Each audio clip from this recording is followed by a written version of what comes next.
too much context is always a problem. Most of my code MDs are built by my agent, which means they're overly verbose, and I get way better performance when I kind of cross-reference things. So whenever I think I have some large concept that is important, I'll say put that in a new file, reference that in the skill.md, and that improves a lot. There's three pieces here.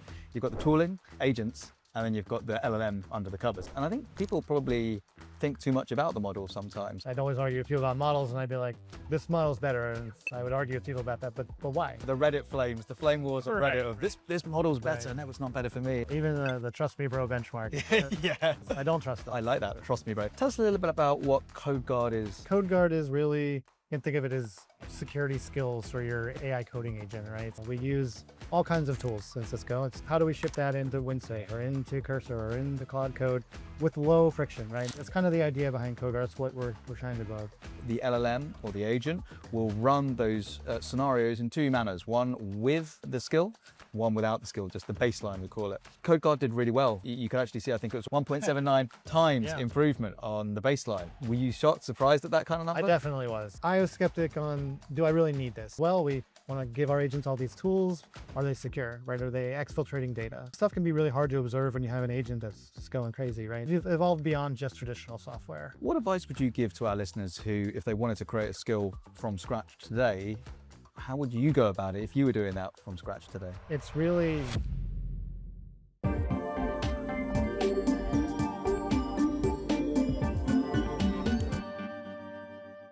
Before we jump into this episode, I wanted to let you know that this podcast is for developers building with AI at the core. So whether that's exploring the latest tools, the workflows, or the best practices, this podcast's for you. A really quick ask, 90% of people who are listening to this haven't yet subscribed. So if this content has helped you build smarter, hit that subscribe button and maybe a like. All right, back to the episode. Hello and welcome to the AI Native Dev. My name is Simon Maple and I'm at Cisco Live today in Amsterdam. And joining me is John Groetzinger. How are you doing, John? great, Simon. How are you? I'm doing very well, thank you. And today in this episode, we're going to be asking the big question. Can we guide coding agents to write secure code out the box? And can we encourage and teach coding agents to be able to spot vulnerabilities from existing code bases or code changes? We're at Cisco Live today in Amsterdam and we just did a session just earlier on. Yeah, your first Cisco Live, your speaker. How does it feel? Oh, it's really empowering. Finally a Cisco Live session. Tell us a little bit about what the session was today. Yeah, I mean, the session was kind of my history as a developer trying to wrangle this world of, AI coding, right? In the enterprise space particularly, because it's, challenging to write secure code. So it's just kind of walking people through my history and the last 2 years to how these tools and models have developed. Awesome. And tell us a little bit about who John is. You're a principal engineer at Cisco. You're part of the CX engineering team. Tell us a little bit about what you do day to day.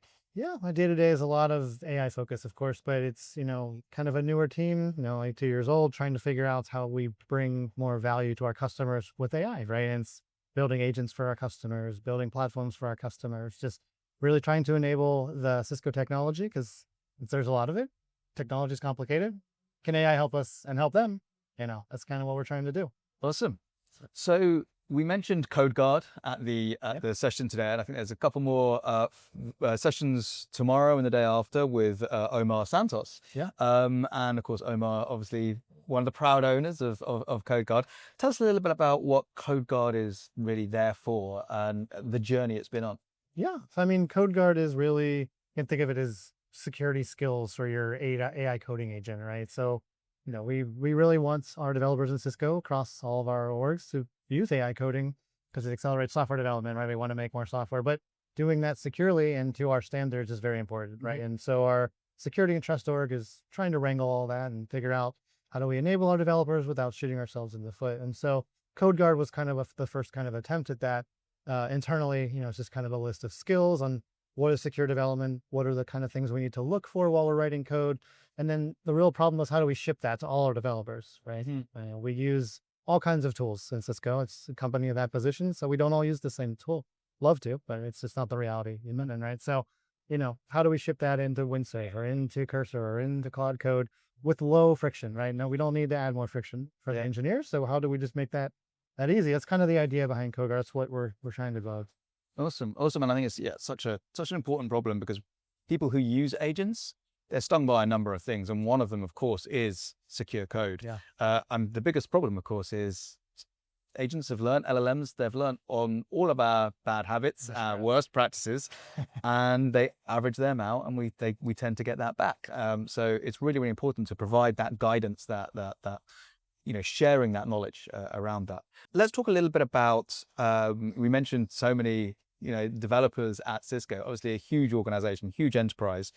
How is a company like Cisco embracing AI today across its development organization? Yeah, I mean, I certainly can't speak for our whole company. It's Yeah. very massive, as you meant, but from what I'm seeing, I do internal training, so I get some visibility cross org on what people are doing, but there's pockets that I don't. But it's at to summarize, I mean, our executive leadership really enables this. Like they want us to embrace this and learn it, and we know it's a new technology, so it's not all figured out, right? Mhm. There's no roadmap to follow for this, so they're creative, or they let us get creative and try new things, but obviously we have to do that securely and without blowing the budgets, right? So I mean, Yeah. it's a fine line to kind of balance, but I feel very empowered as a developer in Cisco to try these new tools and figure out productive patterns, share that back with my organization or cross organization stuff, and that's just kind of the culture we have kind of breed here in Cisco. Yeah. Yeah. And I guess, in the session that we had earlier, we kind of talked about, I think you talked about the Stone Age and going forward and like the dawn of civilization, where we are today.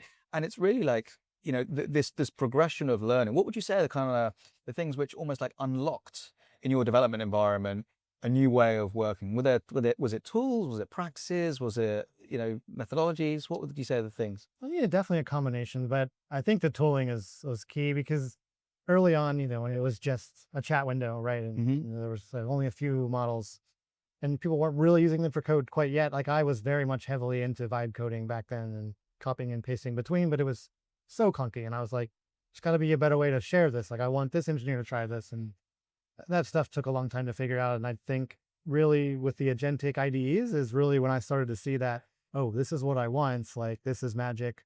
I make that plan, that specification. I'm always about that now.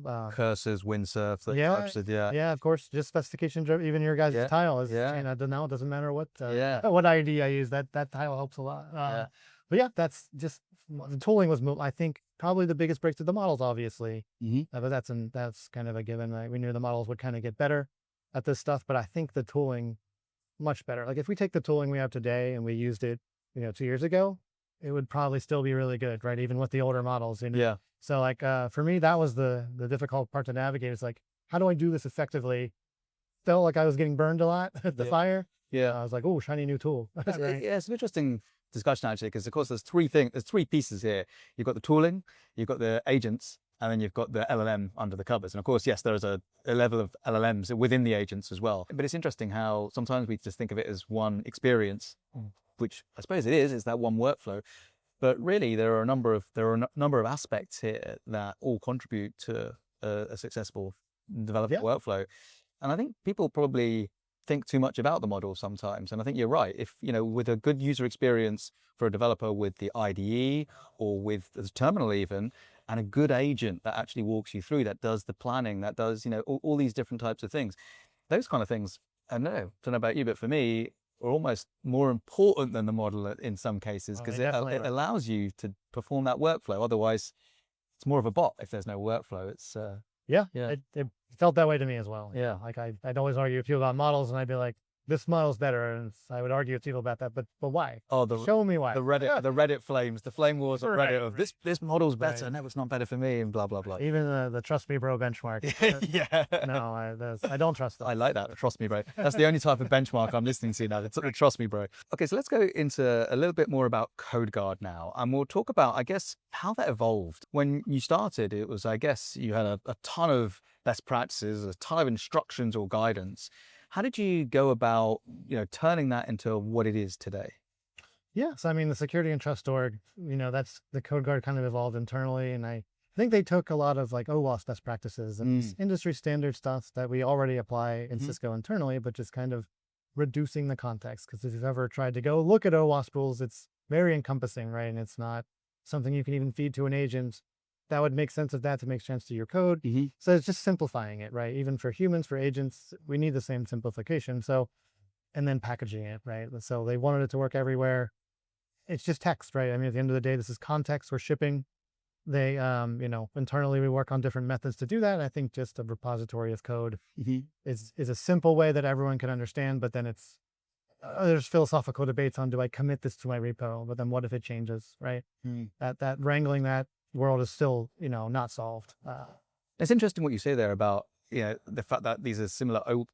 They're basically OWASP rules, right? And nothing's changed in terms of the security space and of what we're actually looking for in code. Is there anything agent specific in there, or is it entirely just about the produce? Could you run this against human written code as well? Yeah, of course. I mean, it's mainly for just traditional code, right? And AI agents are creating traditional code, but they do also, I think it was 2 weeks ago or so, they added MCP security, right? So that's obviously top of mind as well. We want to give our agents all these tools. Are they secure, right? Are they exfiltrating data, right? Yeah. That's kind of stuff can be really hard to observe when you have an agent that's just going crazy, right? Yeah.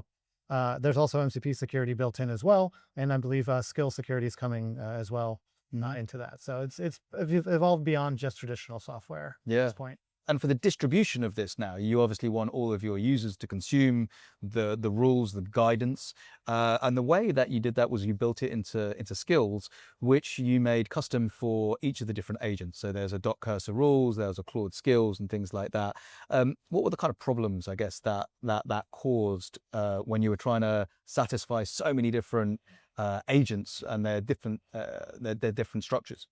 Yeah, I mean, I can really speak as me as a user of CodeGuard, and I actually use all those tooling. So I can speak from the experience of trying to install in each one. I mean, it's really just kind of a package. You would unzip it, and if it's for Windsurf, it unzips in that location, and that's fine. But again, maintaining that's very difficult because I wish we would just standardize on this stuff in terms of like agents.md, right? But even some IDs that claim they honor it, they don't, and that's really the problem. And maybe in like Windsurf would start to follow that standard, and then they don't do their old rules. So now it's maintaining all that context. Every developer having to do that just doesn't make sense. Like it's just too much friction. People just don't do it, right? And it just makes me not want to use CodeGuard because it's too hard to keep up to date, right? And that's not, that's bad. I want it to be easy, should just always be up to date, and just easy for my agent to pull in. That's what I want. So let's talk about learnings then. So obviously you created this. What were the things that you took away from it straight away from using it and playing with the structure of the CodeGuard skill? Yeah, I mean, and it was so specific to the tool that you're putting in, of course. But so I had to go. I learned stuff on how they deployed it. Yeah. I'm like, oh, I was doing this wrong when I was using this IDE, right? So like that stuff was great to like. It's a learning experience, but at the end of the day, it's really just a bunch of like markdown files that are intuitively titled for the security practice that you're trying to do. And not every security practice applies to every piece of code or repository. So being able to kind of pick and choose, oh, I'm trying to do this. Yes. Session management's a big problem I need in this repo, or SQL injection, right? Just take those two skill files. I can read it as a human to understand what it's doing, but just feed it to the agent and have it review my code. And they can have a conversation about it with my agent, because I don't always agree with my agent, of course. And sometimes it makes, assumptions that are wrong and I have to steer direction. But with security, I want that to be easy. No one knows everything about the different ways you might exfiltrate codes or exploit code. So yeah.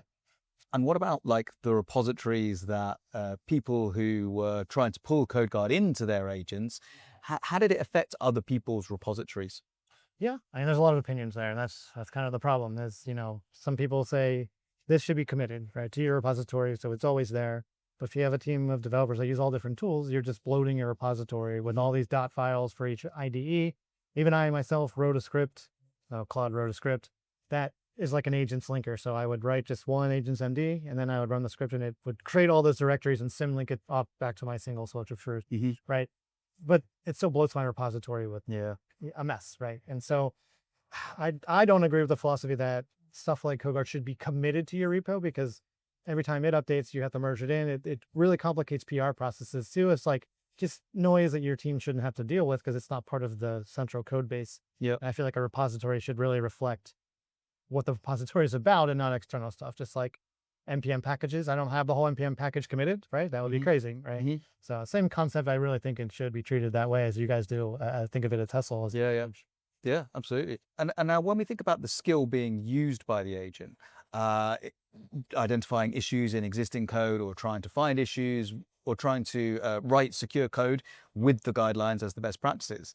What were your immediate learnings from, you know, how it was working, and how did you know it was as good as it could be?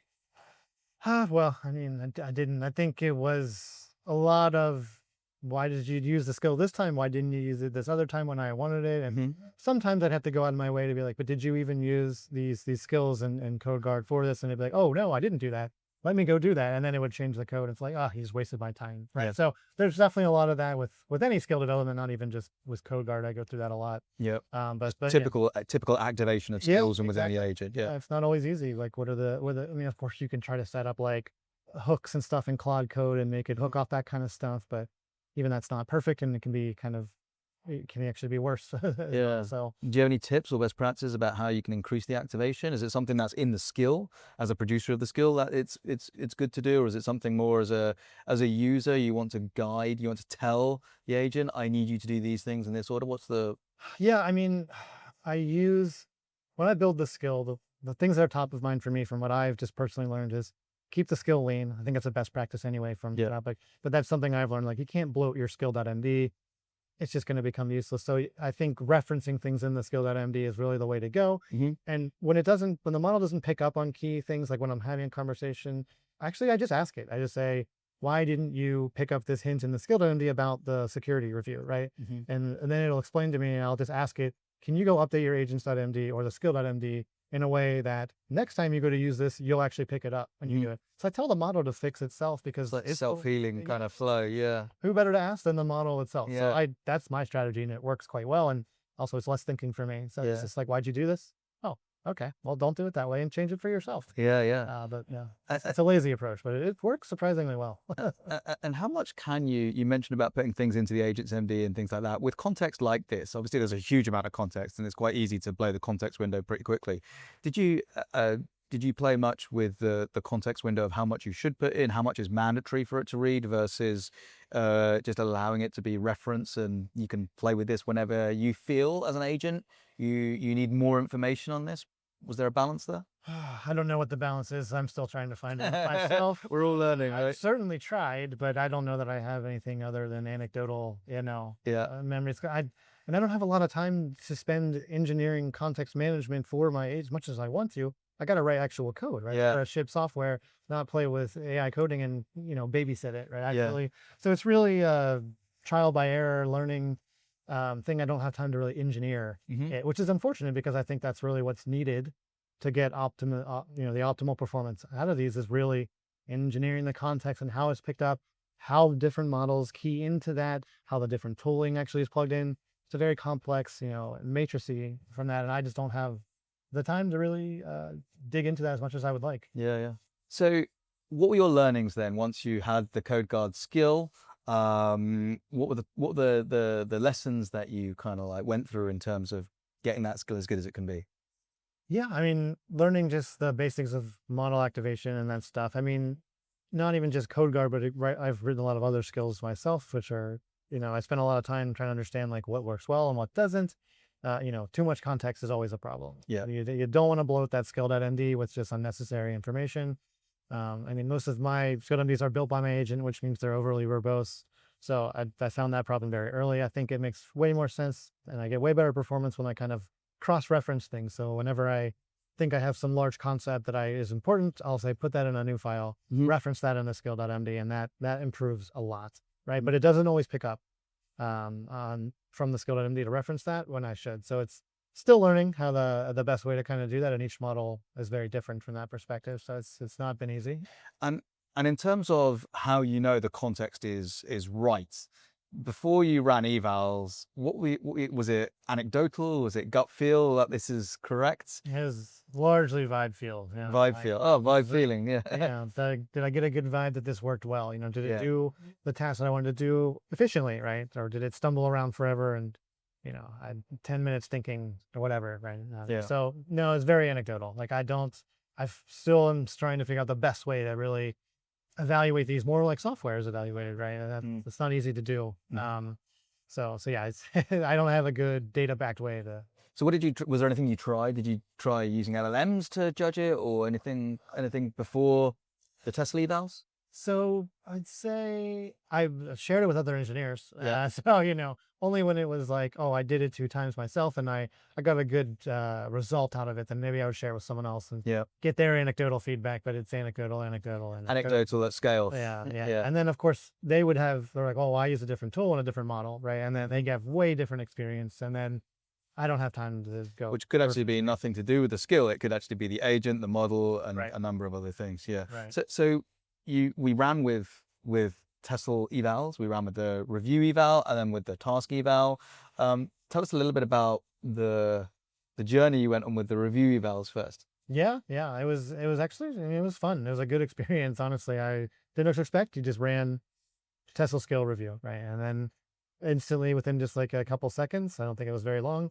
But I always assume agents will look my, so I might have walked away, but it was very quick. I came back and I have this rubric to review, right? Not just categorized feedback, but more importantly to me, actionable feedback, right? These models, when you ask them for feedback on things, they tend to just judge you harshly. And they never provide suggestions. I mean, sometimes they do, but they give you too many options. But this is like grounded in, oh, well, this part here is wrong for these reasons, or you might be able to improve with for certain things, right? I might not agree with those categories, but for me, it's an iterative loop always, right? I want the model to do as much as possible, but I still need to be in the loop because I can't just let it review itself and keep going, because that's a waste of money and I'll probably end up getting something worse in the end. Yeah. So I make myself part of the review process, and I'll just kind of look at that rubric and say, well, I don't agree with this point. But I really agree with this point. So let's focus on that one right now. Can you suggest some changes to improve that part of the rubric? And then it would adjust it and reeval, and then they get a better score. And it's like, oh, okay. We can start to see the improvement working live, and you understand it as well because you're in the loop. So that's kind of how I do it. I really have my model improve its own skills, because at the end of the day, it's the one using it. That's awesome. So you're essentially managing, you're overseeing the updates, you're recognizing and having the time to agree if you want to make that change. But then the model does it, and then of course Tessl, i.e. the model is in the background, they retest, provide the new feedback, and then you just loop through that until you get to a stage where you're comfortable. Yeah, exactly. How did that differ from, I guess, the task evals? The task evals, for those who didn't hear the last couple of episodes, the task evals are much more real user case scenarios. So a number of scenarios that are based on what the skill is likely to be used against, and then the LLM or the agent will run those scenarios in two manners: one with the skill, one without the skill, just the baseline, we call it. And then you get different percentages. Hopefully with the skill is a higher percentage success rate based on the evaluation criteria. But CodeGuard did really well in that. You can actually see, I think it was 1.79 times improvement on the baseline. So were you shocked, surprised at that kind of number? I definitely was. Yeah, for sure. Because I think anything with AI, someone's like, use my context, it'll improve your skill. It's like none of that comes with data other than the trust me bro benchmarks, of course. But I think I was skeptic on, do I really need this, right? Like, I know security, I can just tell it, go read about security and do this. Like, where does this help me? And it is optimized, right? So it's way faster. And the 1.8 improvement was impressive, especially when you have a baseline to compare it to. Yes. Then like, oh, well, what is it actually better at? I don't believe you. It's like, oh, see that? You can go try it yourself and you see that. And the joy is actually as well, this is kind of like very early stage with the task evals, but the scenarios are there to be reviewed and updated and then sent back and reevaluated. So if the evals aren't accurate or aren't realistic, it's absolutely changeable, so that the skills can be tested against valid scenarios. The baseline was 47%. So 47% is the score from the evaluation run criteria that a plain Claude code did against the scenarios. 84% agent success. So with the skill, in some cases, I'm looking at scenario 5 here, where without context, everything is red, everything is X's on the left-hand side. With the context, 4 out of the 5 turn into 100% success, 1 still 0%. What do you do with this data? How would you turn this into actual valid turnaround for your improvements? Yeah, I mean, I like the scenario based, especially because not everyone needs the same security, especially like the session fixation one was especially interesting. I think that's the scenario 5 one. because, using the same session ID after you log in is sometimes a bad practice. How long does that ID live? Yeah. There's different schools of thought on that. I mean, us in Cisco, we're very zero trusting. So it's like, that's very short lived. You need a new one at least once a day. But, for maybe more consumer side stuff, that's annoying to log in so frequently. So maybe you don't care about that. So having a different scenario for enterprise versus like more consumer based, and being able to tell, like, is my agent aware of that? Is the base model aware of that? And if not, how can I have this skill kind of give it that context? Because again, perfect security doesn't exist, but there's different levels. Security will slow you down. Yeah. So you don't want it to slow you down, but you want it to be secure enough for your application. Yeah, absolutely. What would you say were the biggest learnings from the point of view of how useful you found the eval data in certain cases, and what learnings you then had from from CodeGuard itself? Yeah, I mean, it's definitely even some of the scenarios that it helped create helped me think, oh, there are situations that I didn't think about that it kind of applies. So it really helped kind of, I don't want to come up with all the scenarios. I might not be thinking of them. So from that perspective, it's good to see. But really the rubric of how it thought about it and the way that it explained it is like very different than how I would approach it. But it's a better way, right? It's more scientific, right? Yeah. Which I like. And I feel sometimes I'm just exploring and I'm like, I think this helps and I don't know. And I really hate that feeling that I'm wasting my time and I'm not even making improvements. It's the worst to me. So I think it really helped me keep on track and give me a hill to climb, right? Like that's what I try to do for all my evaluations for my own agents is what are we trying to build? What does good actually look like? I think this gives you a example of what good does look like, or at least an explanation of what good should look like. And then where you're missing the mark, it makes it easy to just kind of fill in the blank, climb that hill and get to where you need to go. It just makes it less friction. Yeah. Way less friction to get there. Yeah. Yeah. In using something like this with a skill, would you say, for a greenfield project, writing code from scratch, the skill was maybe better for those types of scenarios? Would you think brownfield, where you have an existing set of code whereby you actually want to do more code review or slight adjustments to the code? Where would you say a skill like this actually has its most effect? I mean, everywhere. Yeah. Simple answer, but That's the joy of this type of skill, I actually. know Isn't it? it is. But I would say I don't want it to get in the way too much for simple projects, right? There's Yeah. some side projects I want to do, and I just want to code, and I don't care about security, right? If it's for me, I'm the only one using it, and it doesn't matter what the data is. Sure, I'm just having fun. Then I don't need this, But then it's like, oh, I made something fun. I want to share this. Now I got to go add this security stuff to this, right? So, Yeah. when I'm just having fun, maybe I don't use it. But for anything where I'm actually going to share or ship, Yeah. I think it absolutely has its place always. Yeah. Amazing. So what advice would you give to our listeners who, if they wanted to create a skill from scratch today, how would you go about it if you were doing that from scratch today? Yeah, I mean, I don't know that I have the best approach, but where I am today, probably be different in 3 months, but it's really building it with the model together. I don't, write the skill.md myself. Obviously, I don't have time for that, but also asking the model what it thinks, right? In terms of how do you think we should do this? And I build it together, right? And not only does it help me understand some of the stuff I didn't, but it helps the model understand what I'm doing. Because oftentimes I'll say, we're going to go do this task, right? And it makes a lot of assumptions on what's involved in that process. And that's wrong. So oftentimes I don't make the skill first. I'll basically tell it I want to make a skill. And then I'll say, you're going to do a dry run with me. We're going to do this together. And then at the end, you're going to review everything we just did. And we're going to make a skill out of that. And then we also have our first evaluation from that as well, right? It's a real world scenario, me using it to do what I want it to do. And so then I tell the model to build the skill off with that, and then I adjust and improve from there. So that's kind of my approach right now. It's very hands off, but I really love that process. So you're essentially having the LLM while doing the stuff, observe the interactions, I guess, because if the agent is creating something and you actually say, do you know what? That's not how I want it done. I want it done like this because of blah, then all of a sudden it learned, okay, essentially my basic route was to do this. You didn't like that. As a result, I'm going to start adding this as part of the skill. Absolutely love that. And also, if it's doing things the right way and you actually don't comment on it, it actually doesn't need to document it, so long as it is deterministic enough to do something similar-ish every single time. Right. But I love that. And then evals and things like that, how would you go about running evals? When would you run evals, I guess, on that kind of a skill? How many iterations would you do before you'd be happy with a skill that you'd want to eval?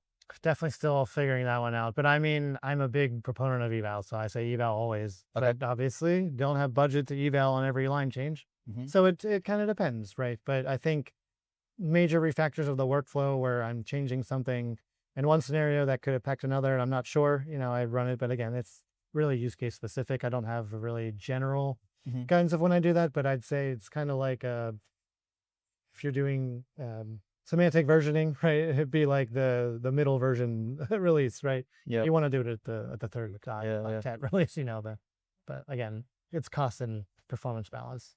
And how about you kind of like you mentioned, obviously, a large organization such as Cisco, you're going to have different developers that are potentially working in slightly different ways, but similar policies, similar overall team ways of working, but they're potentially using different models and different agents as well. At what stage, if you were building a skill, let's say for a larger team, would you do it a similar way, or at what stage would you try and bring external thoughts in, because you don't want it to necessarily be a perfect skill for you, but then actually not great for everyone else? Yeah, I mean, again, it kind of depends. I like to bring the users or the consumers in as early as possible, but that can also be too many opinions too early, too many chefs kind of problem, right? And sometimes it works if someone just hacks it out for a bit, finds what works and what doesn't, and then kind of takes the first go at it and shares that with others, and then you kind of build from there. But it needs to be easy to explain how you got to where you are, and if people don't agree, they can try something else. But too early might be not good to have a lot of people, I'd say. Yeah. It can be wasteful of time. So potentially two loops. One where it's like you learning with the evals, kind of like refining, but there's no point refining it too much before you get that more external loop of feedback with the wider team, or even, I guess, extra agents or extra LLMs to get that extra. Yeah. Yeah. That's one approach. The other approach is just, have 5 people or 5 models all do it asynchronously, and then we merge the results. And just right. just I push it mean, together. if I'm in a hurry, maybe that. Yeah, But, yeah. it just, again, it depends on the skill. Yeah. Awesome. So what's next for CodeGuard then? Yeah, so we actually donated it to the Coalition for Secure AI, right? So Awesome. it's kind of like a Linux foundation, but for AI coding security stuff. So yeah, we want to share it with the world. We think we found a lot of 0 days with it. It's obviously valuable. And we just want that to be easy for everyone else to use. And then, of course, it's on the Tessl registry as well. We had a little play with it just to be able to run the task evals and the review evals. So right now it's at Cisco/software-security. It may not always live there, but if people wanted to take a look at it and see what we did as a first tile, it's all there for people to have a play with. And of course, if we move it about or check the name changes, etc., we'll let you know. But yeah, that was yeah. People should give it a try. Pull it down to see if it can find a vulnerability in your repository, right? I mean, why not? Give it a go. Right? Awesome.